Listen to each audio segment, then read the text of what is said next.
and I will say welcome to everyone. This is a virtual open house for the Alma College MFA in Creative Writing. What we are going to do this evening is share some information about our program, and then you're going to have a kind of sample lesson with two of our wonderful faculty members whom I'll introduce in a moment. But first, I will share some details about the program, and I'm going to share my screen in order to do that. So a lot of this you'll be able to see on our website, but I would like to just go through it with you because some of you may have just come because you found out about the open house and you know nothing about the program. We are a new program. This is the first graduate program in Alma College's 135-year history. We are located in Alma, Michigan, which is, if you know the mitten, that is Michigan. We are right in the center, about an hour north of Lansing. We are the only low residency MFA in Michigan. And what do I mean by that? What is a low residency program? It is a 2-year graduate degree. And it's basically designed for people who cannot leave their lives, they can't leave their full-time jobs to go move to a different location to attend graduate school and be in residency at a traditional program. So our format is that you come to campus. Actually, we have 2 locations for our residencies. I'll tell you about that in a moment. But you come twice a year for 2 10-day residencies. They are intensives where you attend lectures, you go to workshop. We have many activities. I'll tell you more about those in a moment. And while you're there, you get paired with a faculty mentor and you develop a study plan for the remainder of your semester. You will spend that semester sending packets of work once a month for 5 months to your faculty mentor. This will include writing about your reading list in the form of critical papers, discussing craft techniques. It will be creative work, of course, whatever it is that you're working on, fiction, nonfiction, or poetry. And you'll also write pretty detailed letters to your mentor discussing how the writing is going, questions that you have, issues that you're having, things that you want to learn, and anything else that you're gleaning from your writing life.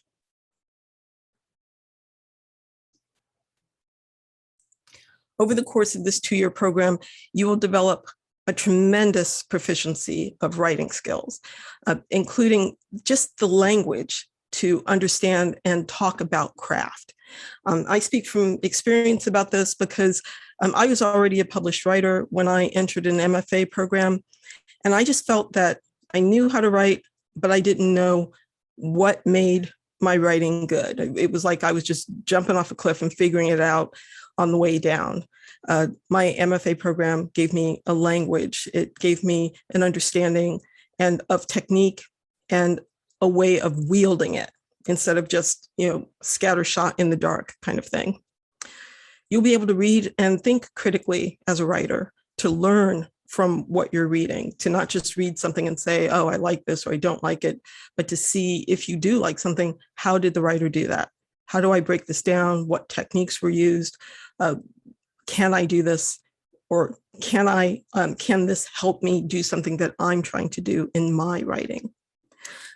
We also have an aspect of professional development. I believe strongly that you need to understand how the publishing world works and the many different ways that one may publish or make use of your writing skills, how to be a good literary citizen.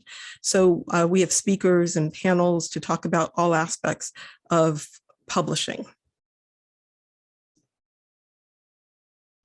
I mentioned the residencies. Our summer residencies take place at Alma. We are housed in the Wright Lepine Opera House, a really beautiful lecture center, but it's also our physical home because there are fabulous suites of rooms there that include kitchens and in bathrooms for each suite. So it's a really beautiful place to be. It's located right in downtown Alma.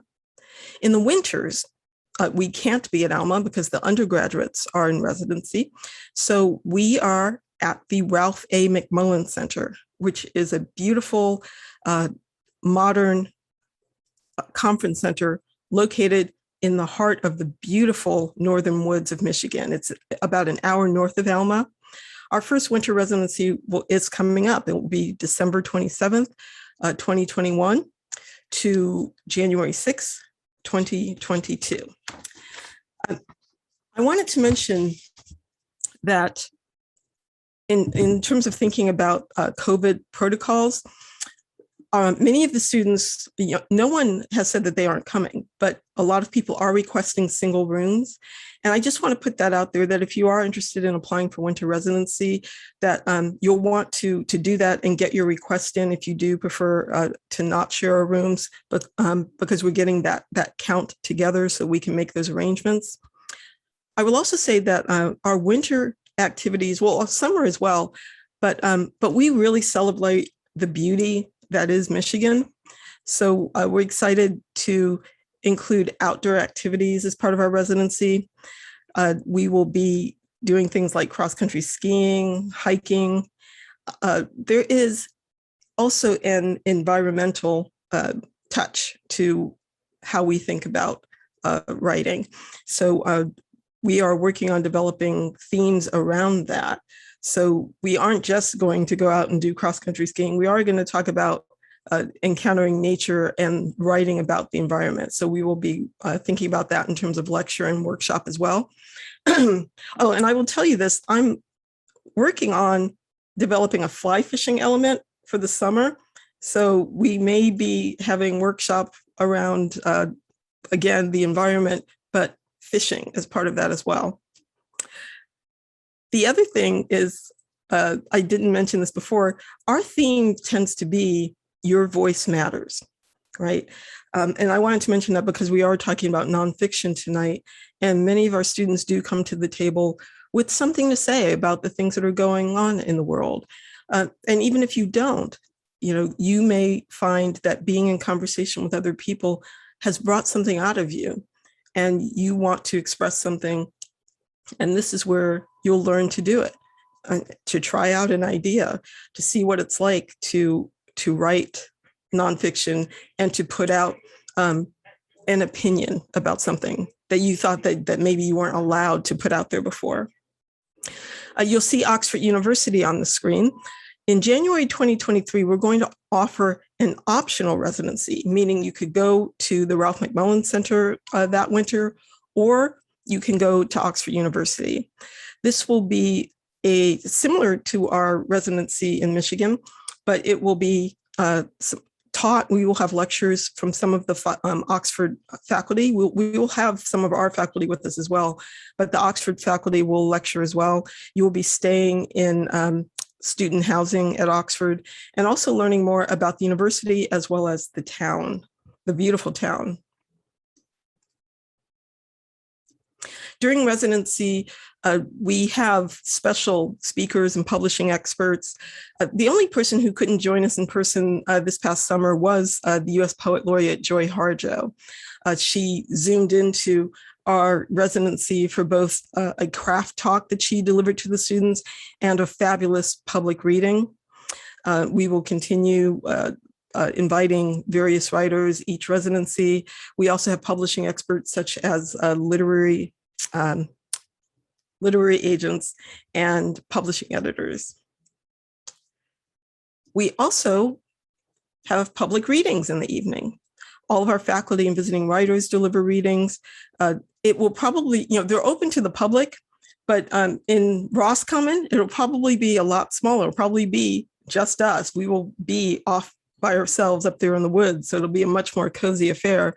But we do have readings, and they are inspiring events.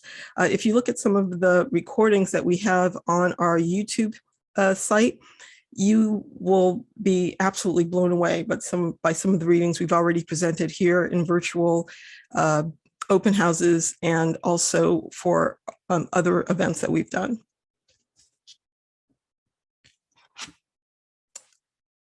Now, the wonderful thing about in-person residency, Yes, COVID knocked a lot of things for the loop, but here we were. This for many of us was the first in-person event that anyone had done since the pandemic, and it reminded us of how glorious it is to be in person, that it is all about community, and that there's this magic that happens in the off times. And what I mean by that is that, you go to lecture, you go to workshop, but then the conversation continues. It continues at a meal. It continues at night around a fire. It continues in the common areas. Everyone excited to talk about writing, to talk about what they're reading, and to just be in this community of people where they understand what you're doing. They understand what you're excited about. And for a lot of people, this is the only space in their lives where they get to do that. You'll find, and I'm already hearing this from students, that they can't wait to come back every 6 months to feed on this energy again and again. And again, this is on the website, but just so you know, you can study in a single genre. You can dip your toe in a different genre for one semester, or you can get a dual genre degree and study in 2 genres, doing 3 terms, for example, in creative nonfiction, and 2 terms in fiction or poetry. And again, I'm not going to go deeply into this because I want Anna and Matt to be able to do their thing, but check out the degree expectations, the things that you'll need to do to graduate, completion and presentation of your critical thesis, your creative thesis manuscript, your public reading, how many residencies you need. So this evening, our featured faculty speaking to you, Anna Clark and Matthew Gavin Frank. Anna Clark is a writer in Detroit who, I love this, is driven by curiosity and a belief in the power of good stories to bring more truth and empathy into the world.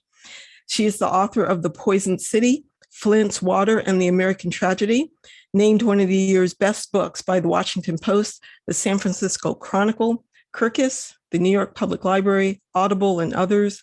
It won the Hillman Book Prize for Journalism, the Rachel Carson Environment Book Award, the Gross Award for Literature, and it was a finalist for the Helen Bernstein Award for Excellence in Book Journalism.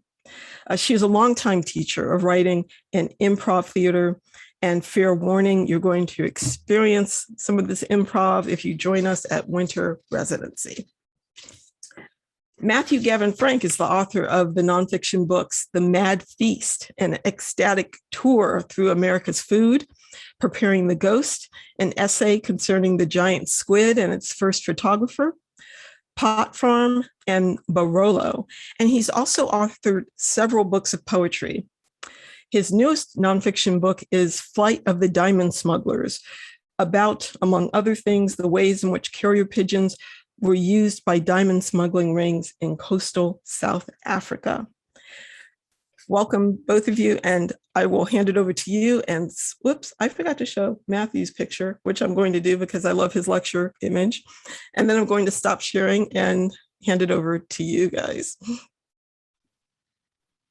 I was fine with sticking with Anna's image. I like with Anna as much as I possibly can. So it's so good to see you, Anna, and you, Sophfronia. It's good to see you guys too. Mm-hmm. Yeah. So I guess we are going to open up with like a little bit of improv, I suppose. But I could like chat really briefly about my take on creative nonfiction, which I mean, based on Sophfronia's encapsulation of Anna's desire to chase curiosity toward empathy. Yeah, I love that, and I feel as if that animates like much of what excites me too. So just quickly, I know we're here to talk about the nature of creative nonfiction, but as I mentioned to many of the students in the summer residency at Alma, I confess that I'm not terribly confident that I know what the term nonfiction even means. So Sophfronia is talking about how we're supposed to be learning this language, and I still feel I'm ever learning. The language as it pertains to the multitudinous aspects and subgenres of creative nonfiction and all of their ever malleable parameters. And so I feel like many of us who purport to like read and study and subsequently write nonfiction tend to not really call the genre nonfiction at all, but instead refer to it as the essay. And I know that the term essay has been like narrowly defined in academia oftentimes and has been co-opted by composition classes. But as a literary term, you all, like, it is a verb. To essay simply means to try, to make an attempt. And so in the creative nonfiction classes that Anna and I were teaching together, that's what we are always encouraging you to do, simply to produce a series of risky attempts. And just kind of want to turn it over to Anna to see what she thinks, so I don't just sit here monologuing. Yeah, well, yeah, I think this idea of like what is nonfiction is really interesting, and is like has already fueled some of the conversations among folks, students and faculty in this community. One thing, well, first of all, like I was a low residency student myself. I did one of these programs when I was in my early 20s. I know it's gifts both in all kinds, both in the work with a mentor and in the work and in the joys of the like community. I was actually a fiction student back then, and that literary side of my life is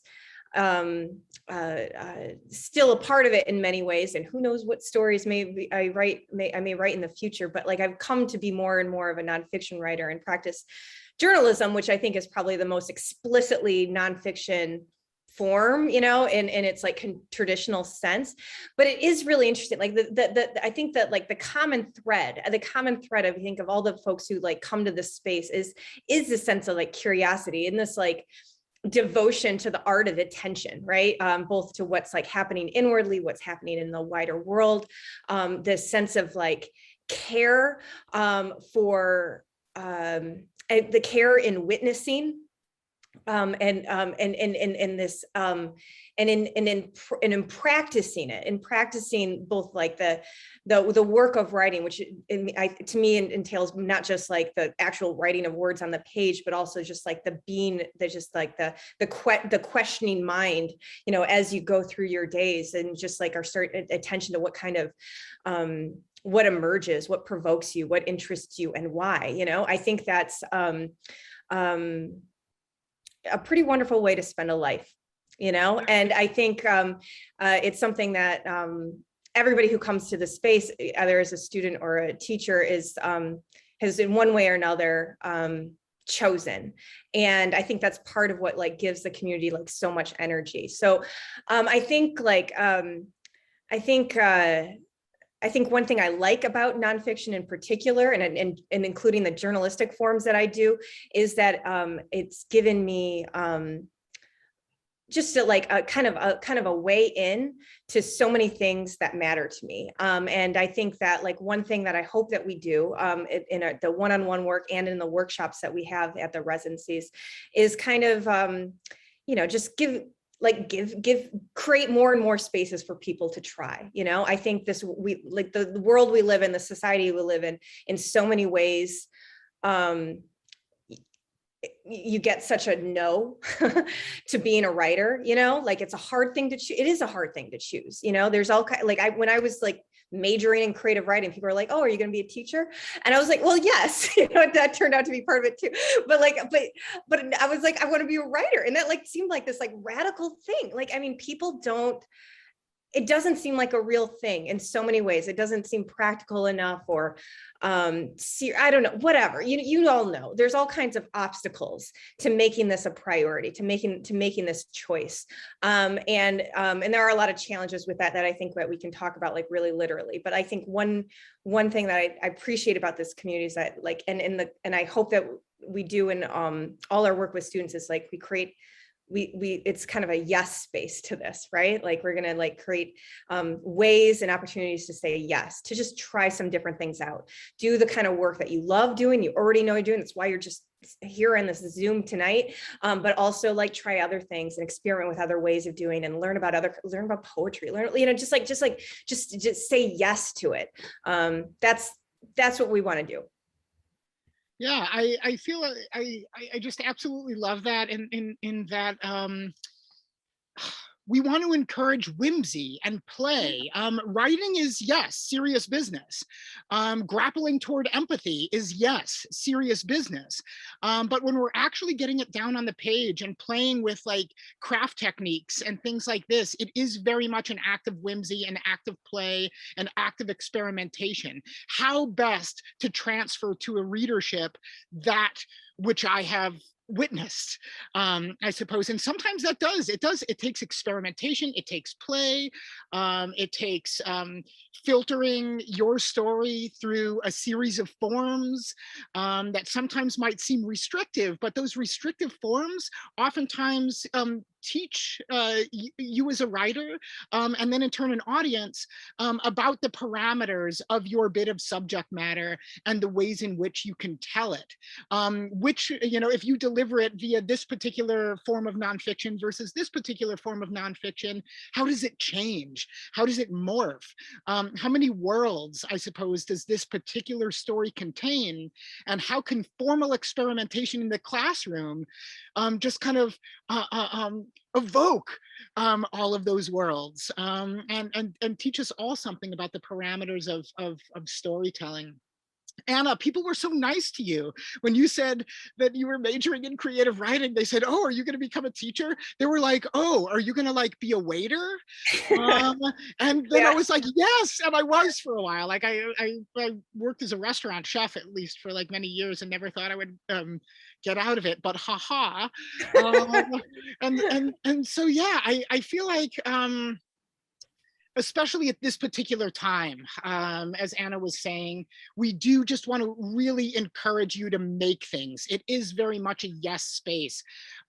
Yes, we offer constructive critique, but constructive critique, because we want you to construct, we want you to make things, because every little bit of art that you put out into the world right now, is so important, especially at this particular time, because it's another brick in that levee, just kind of keeping a lot of, frankly, atrocity at bay, and atrocious language at bay.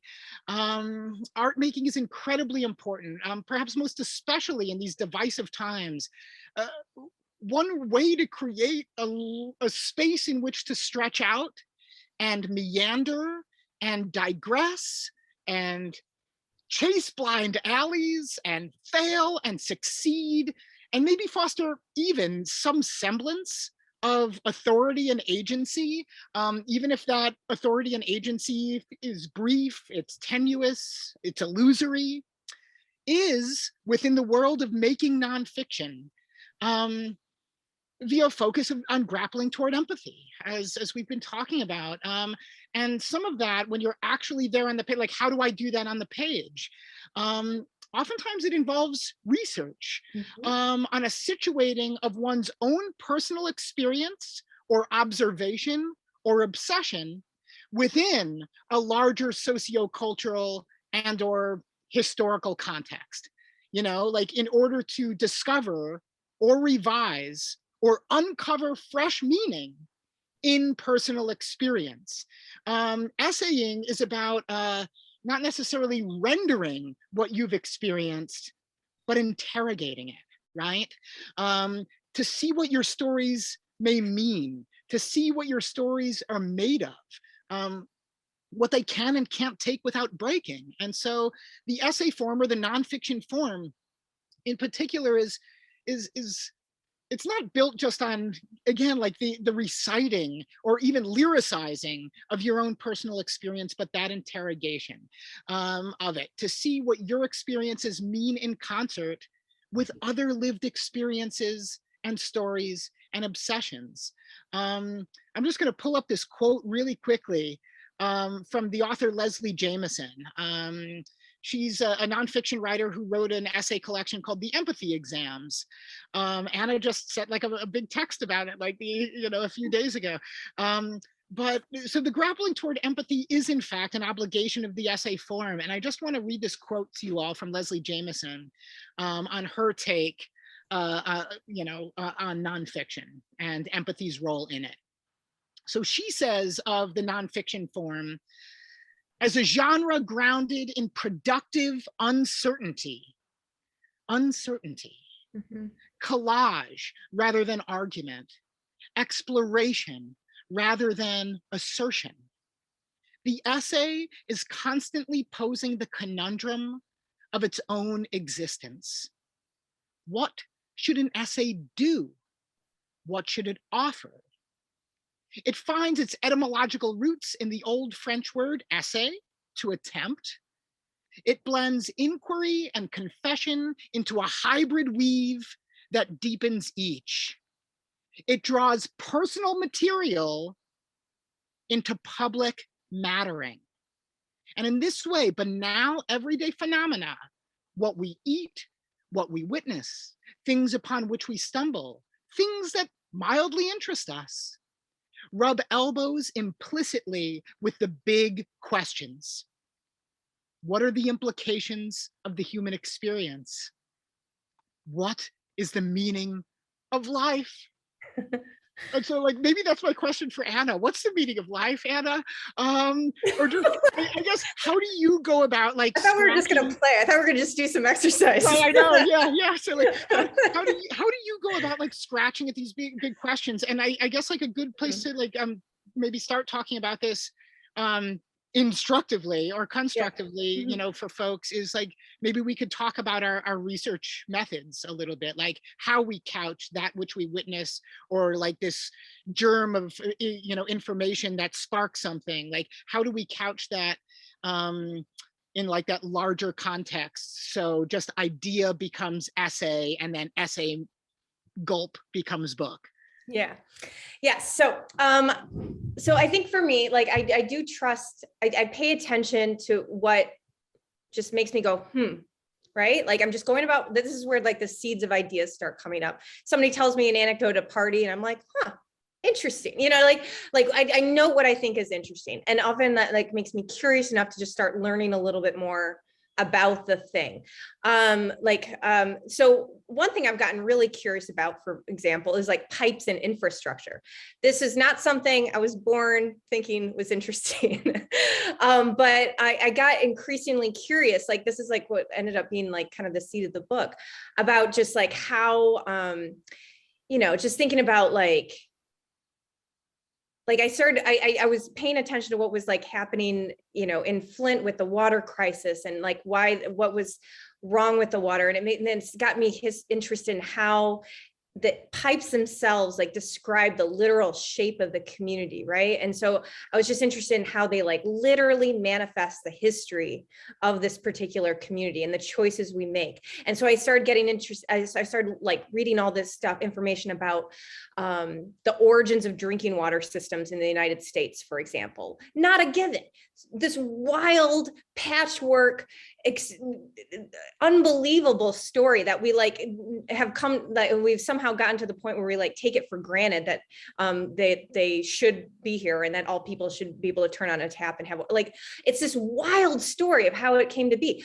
And then I started getting interested in like how we were able to like where this, like the connection between the water and the tap and where it comes from, that sort of like ecological story of this like whole place. And then I got curious about like the you know, just like how like all these other different histories overlapped with the water just because it's like part of everyday life, and how that shaped, it just got bigger and bigger and bigger.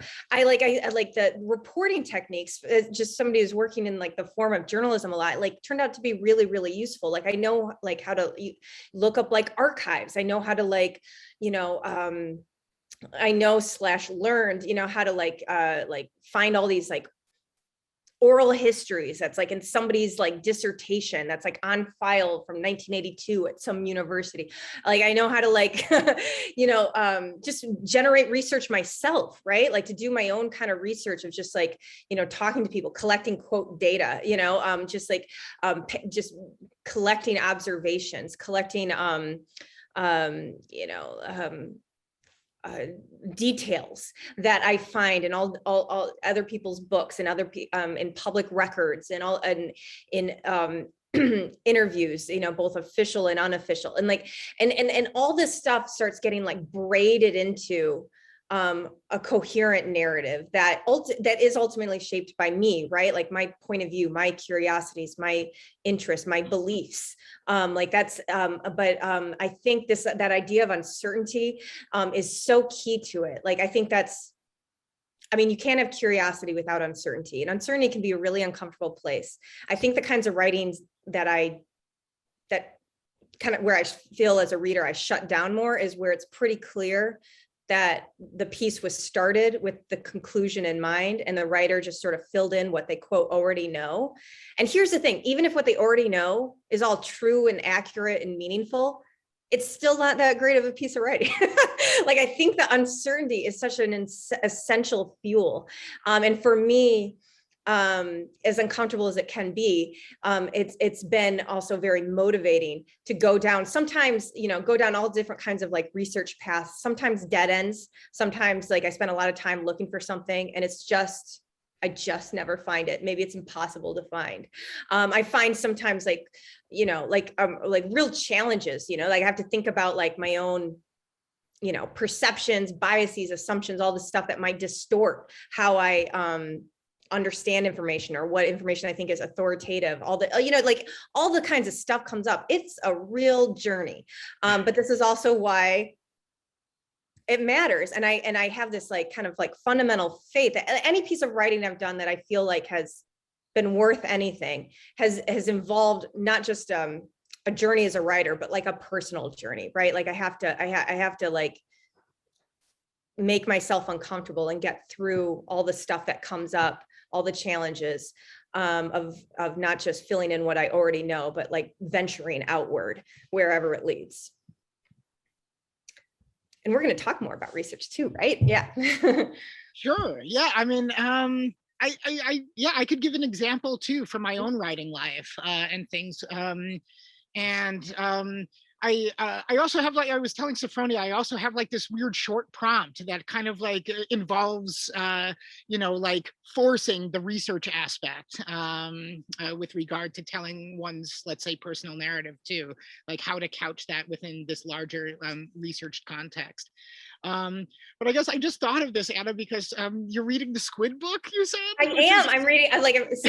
I came and I met all these like faculty members in person for the first time, and now I'm one by one reading all their books. It's wonderful. And I'm on the Squid book right now. Oh, so like I like a number of years ago, so I wrote this book, the Squid book. It's like Preparing the Ghost, it's called. But it's an essay concerning the giant squid and its first photographer. And, Anna's looking for it somewhere in there. I am. It's okay. Go ahead. Yeah, and so it's really strange how that book began. So basically, like, I mean, what it's about, it's the first ever photograph taken of the giant squid was taken in 1873 in St. John's, Newfoundland, by this guy, Reverend Moses Harvey, all right, who was like incredibly, you know, homesick. He had just gotten to Newfoundland with this big time preacher position at this Presbyterian church, and he was just like heartsick for Ireland. And so he was also an amateur naturalist. Like he just like latched on to, all things planty and all things marine, because St. John's, Newfoundland is on the water. And so he would take these morning constitutions, and he one day down at Logie Bay outside of St. John's, Newfoundland, he saw the carcass of a giant squid washed up on the beach, surrounded by all of these fishermen. Now, according to, official doctrine and according to the world of science, at that time, the giant squid did not exist. It belonged to the realm of mythology. It was seen as some sort of like cautionary tale that was employed in various mythologies, that showed up in like the Bible. It was actually called the devilfish, before it was called the giant squid, and it was associated with the devil, and it shows up as the devilfish in the How Bible. can you not get curious about that? How can I you know, not be, I know, how does that not make you go, I'd like to know more? but I didn't like, but that wasn't the springboard. Like I only found that afterwards. So my springboard into all of this. And so, I mean, long story short, so like Reverend Moses Harvey actually had this squid transported to his home in downtown St. John's, Newfoundland, by like horse-drawn carriage. With a bunch of guys, he like wrestled it through the door of his like carriage house. Brought it into his bathroom, draped it over his bathtub's curtain rod, and then hired a local photographer to take the picture. And that picture, you all, changed the world. It changed the ways in which we engaged not only the giant squid, but the construct of the sea monster and the monster, in mythology, in literature, in art, in religion, in science. It took something that was seen as like a unicorn, and it then firmly fixed it in our world. So it rocked the boat, so to speak. So everything changed after this picture was taken. And so this picture is hanging in Washington, D.C., in the Smithsonian National Museum of Natural History. And so before I knew all of this stuff about the photograph, I was there just visiting the Smithsonian, and I saw the picture.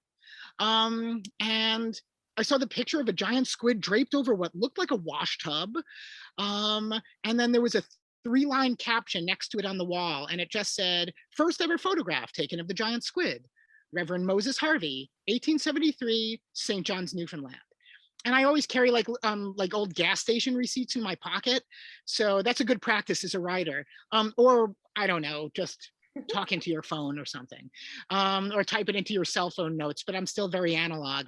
And so I took out an old gas station receipt and I copied down that 3-line caption because I wanted to know more about the behind the scenes goings on that fueled the taking of this photograph. Was that information out there, right? I got home to Chicago at the time. I typed that into Google, and a few things came up. But those few things led to a few more things, which led to a few more things, and I tumbled down the rabbit hole. And I thought for sure I was going to get a really good, solid, tight 5-page essay out of an investigation into this photograph. And then I found that like 750 pages later, I had about 500 pages to cut in order to make a digestible book. Eventually, like my research led me to find Moses Harvey's descendants, one of whom still lives in St. John's, Newfoundland, and as luck would have it, runs the archives that are non-traveling at Memorial University. And they house, those archives, all sorts of things about Moses Harvey and this photograph. And his great-great-great-great-granddaughter let me in, and I ended up hanging out with his descendants and his family and picking up on all of these familial narratives. And through all of this, like, was able to piece together and stitch together a larger story about not only the photograph, but the ways in which we mythologize the actual and why we do that. And some of my own personal narrative came into it too, with regard to the ways in which I mythologized my dead musician grandfather. And actually, I wrote a really bad essay about mourning my dead grandfather way before I wrote this book, on the giant squid, but only after uncovering all of this research on this photograph and the giant squid, and writing writing my way into it, did I realize, oh my goodness, I see so much more that's like kind of like going on in this old bad essay I wrote about my dead grandfather. Can I maybe marshal this in and reverse engineer, the act of couching your personal narrative in a larger context? I found that context first, and then I realized how it might be relevant to my life and something I had already engaged and written, and then wove elements of personal narrative into the Squid book also. In the aftermath. So it's just amazing how an innate curiosity can almost accidentally teach you about the parameters of your own life and experiences and what you've endured. Yeah. Yeah, this is good stuff. So everybody here is going to be writers, right? Or I'm sure you already are in many, many reasons, but this is good stuff. Yeah, I could should I throw out that like quick little prompt, and I could be like real fast about it too, because I know we want to leave time for Q&A too, right? Yes, yeah. And stuff. So just really fast. There's an assignment that I feel is like really helpful for me as a writer. I do it all the time. With the giant squid book, I kind of reverse engineered this assignment. And so that book is in part a product of this assignment. The Flight of the Diamond Smugglers book that Sophfronia mentioned about diamond smuggling carrier pigeons in coastal South Africa was kind of, it grew out of giving myself this assignment too. And so in order to force yourself to couch your own story within that larger context, try this, okay? Write an essay, a segmented essay or a segmented piece of nonfiction comprised of 3 distinct threads. The first thread is your first time memoir, your story. The first time you kissed someone, lost someone, went to a funeral, traveled overseas, ate something, realized something, flew in an airplane, whatever. Choose something that you've always wanted to write about, but maybe it felt too big or too close to capture or encapsulate on the page. So thread 1 is your first time memoir. Thread 2, you choose a historical figure with whom you're obsessed, or with whom you'd like to investigate. Prince, Isaac Newton, Martha Washington, Marie Laveau, David Bowie, whoever. And then you just kind of like investigate their lives and kind of pull out these strange kind of like lovely facts that you find via your research. Begin with Wikipedia, who cares? And then scroll down to the bottom of Wikipedia and see all of the sources that Wikipedia pulled from, and then maybe check out some of those and see where those lead you, and then see where that leads you. And then the third thread is choose a plant or an animal with which you're obsessed, or about which you're at least mildly curious. Grasshoppers, rosette terns, orchids, stingless bees, and investigate that. When you investigate kind of like plant biology, all sorts of strange and wonderful things kind of bubble up. And so ideally, your engagements of the historical figure and plant/animal should enliven your first time memoir and teach you new things about its meanings and parameters, and lend it a fresh and surprising, perhaps metaphorical import. And likewise, all right, your first time memoir should enliven the meaning of your historical figure and plant or animal as well. And as you're writing into this, so you'll write like 1 segment memoir, 1 segment David Bowie, 1 segment grasshoppers, then back to memoir, then back to David Bowie, then back to grasshoppers, braiding it all together and just keep going. And so as you do this, search for the connections, however implicit and lyrical, between these 3 seemingly dissimilar things. The connections need not and should not be overt, direct, or forced, but instead you could kind of wonder about these connections and wonder about how these 3 seemingly dissimilar threads overlap. And I'll just tell you really quickly, in response to this prompt, I had a student want to find out what her first kiss had to do with Charles Lindbergh and grasshoppers, the 2 other subjects about which she was curious. And so the wonderful thing about research is we we as nonfiction writers have the power to manipulate connections between just about anything, no matter how seemingly dissimilar. It just takes research, contemplation, and just kind of like riffing thereon. But in a way, my student found out that she had no idea what her first kiss really meant until she learned that Charles Lindbergh was also a grasshopper obsessive and used to, in the army as a practical joke, trap scores of grasshoppers beneath the tightly tucked bed sheets of his fellows, restricting their, however brief, flight, right? And so her essay on her first kiss, Charles Lindbergh and grasshoppers, gathered such an energy as it progressed, and it became about, however implicitly, the sizes and shapes and impacts of different kinds of flight, both actual and metaphorical, our brief departures and returns to Earth, and our seemingly endless seeking of fresh departures. And so what does that mean? What does that mean? But my student, in a way, found out. So whenever I feel stuck, I throw this prompt at myself, and I do it all the time. And oftentimes, as Anna said, you hit dead ends. And so many of these essays will remain entrapped on my computer forever. But a couple other attempts led to larger projects. So it's all about whimsy and play and trying. How do we feel about time right now? Like, because I mean, I think it'd be like if we have time and we can do some of the writing for at least some of these sections right now, I think that'd be awesome. But also I want to be, if we were like planning on like an hour, I really want to make sure we have time for just to hear from folks too. Well, yeah, let's see if anyone has any questions. And I will say, Matthew, I feel like now I have a place to start with this Bee Gees thing that's been going on with me for months now. So I'm going to try that. I'm going to try this exercise with the Bee Gees, and we shall see what comes of this. You don't need to know all the connection that like that you hear like that Lindbergh story and you're like, oh, that's brilliant. That's amazing. You don't have to know that when you start. Like, don't stress. Because I don't know. Yeah. So Sophfronia, like, I mean, I know this is weird to do right now, but I'm going to do it anyway.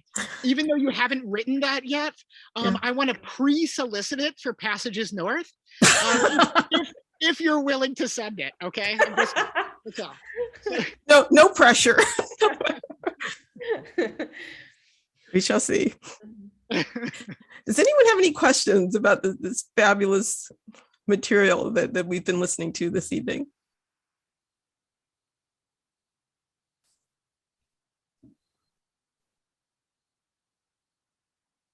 They're thinking about the questions. If you're like 10 minutes past and you're like, oh, I have another, you can send it to us separately. There's no time limit for questions, but yeah, if anybody, or if you just have like some stray thought you want to share, that's cool too. Comments, welcome. Right. But what really may be going on, Anna, is the fact that tonight is the first football game of the NFL season. And so people are counting down knowing that kickoff is at 8 p.m. Oh my goodness. And here I thought the lack of questions was the result of Anna and I just being so clear. Oh, no, Cowboys, Bucks, guys. Tom Brady. That's where we are. Yes, Drew, I think you're muted, Drew. Yeah. It's not so much a question as I guess it's kind of a meandering wondering, right? Which is about 20 years ago, I started an MFA program at Emerson College and quit it for a variety of reasons. But so my experience then and my experience in another totally unrelated program, it makes me think about the level of competitiveness, particularly in the way some different programs might approach graduate work. I'm really excited by the conversation of play. And personally, I'm just looking into the program. I'm super excited about it, and so I'm just wondering if you could comment a little bit, because I'm sure you all are familiar with sort of the intention in academia sometimes to create competitiveness. And so I just wanted to it just felt like a real contrast with some of what you were talking about. Mhm. You know, Matthew and Anna, I'm going to ask you guys to address this because Anna attended a very competitive MFA program, and Matthew teaches at a traditional one. And so they can compare those experiences with the experience of the Alma program. Just to start with, like, I hear what you're saying, and I heard horror stories and all kinds of programs, not just MFA programs, about like where, like, yeah, there's that, not just like competitiveness that arises among folks, but like an intentionally cultivated one that's like really dysfunctional, right? One of the things that drew me to this program, as just to be part of the community, is the fact that it is like, we have this opportunity to build something that's like an alternative, that presents an alternative literary model that we can, because I truly do not believe in this like scarcity mindset that if somebody succeeds in whatever way we're measuring success, that therefore everybody else loses. Like, I mean, this is what's like beautiful and powerful about, right? Like not just there's room for everybody's stories. We need them. We need them, you know, like we need every person who has like stories to tell to have every opportunity to tell them. I think that, so I think that like I believe like in creating a community that's very much invested in like supporting everybody's every kind of story, every kind of like attempt at storytelling that people are doing, and really holding that dearly, because I don't think I think that kind of toxic mindset that does get instilled in people first of all causes harm. I think it results in less good art, like what's less, you know, curious and full of wonder than this sort of like, you know, I don't know, cutthroat, that kind of cutthroat mentality. I think it like, and I think it makes it, I think it stunts people's ability to be a writer for the rest of their lives. And I think if we're creating healthy and sustainable habits individually and as a community, we need to, like our priorities are elsewhere. Like for me as a student, like I think I was young enough that I was really naive to a lot of things, but at the low residency program I picked, it was the only one I applied to.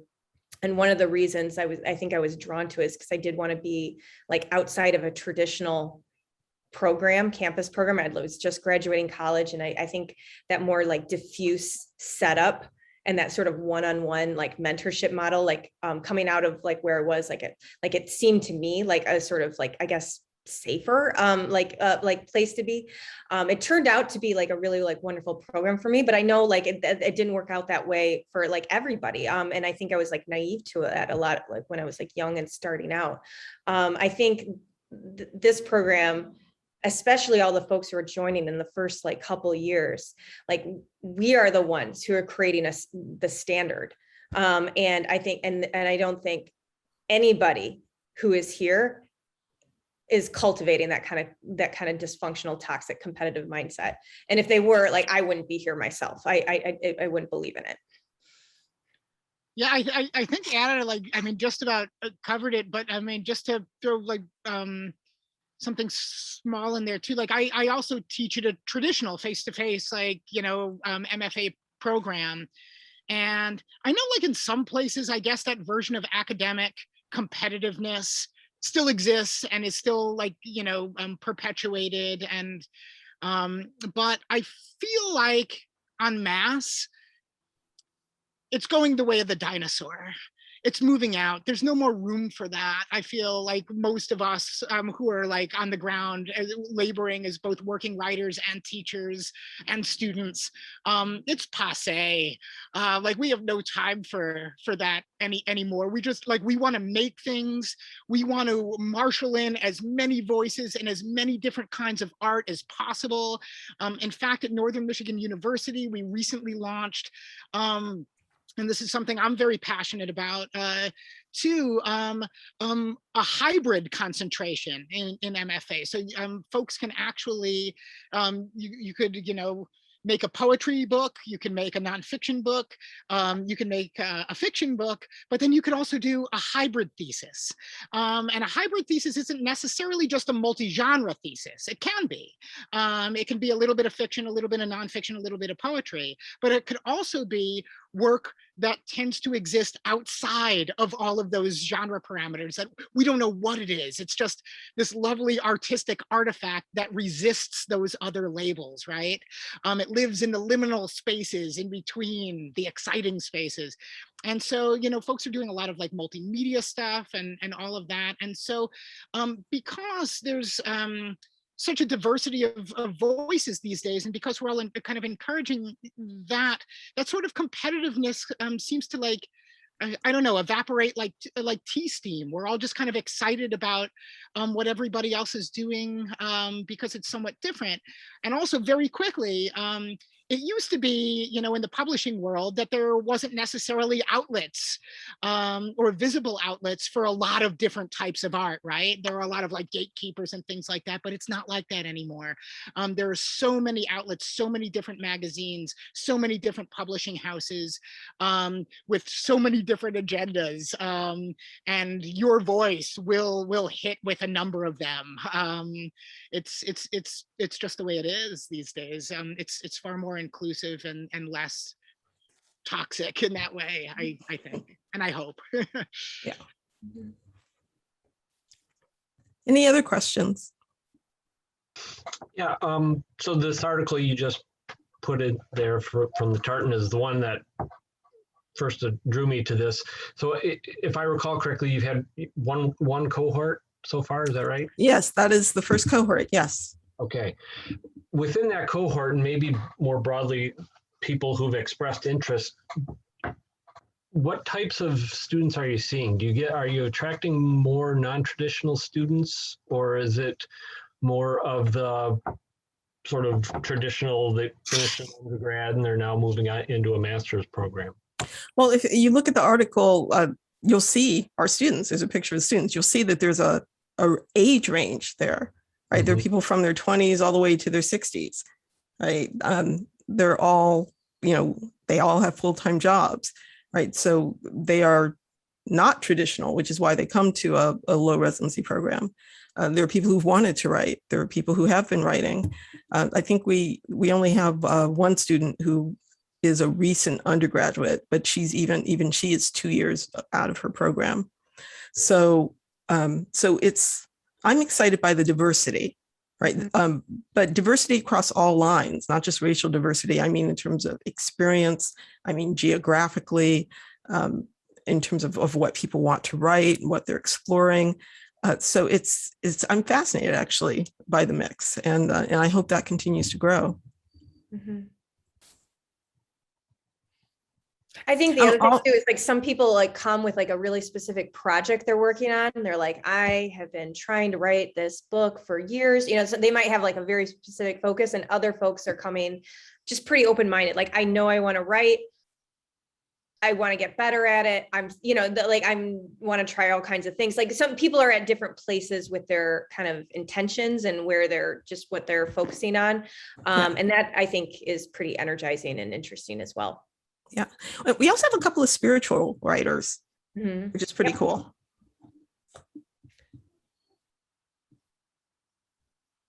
I know we had a solid nonfiction group too, which maybe I'll join. It's gonna be super fun.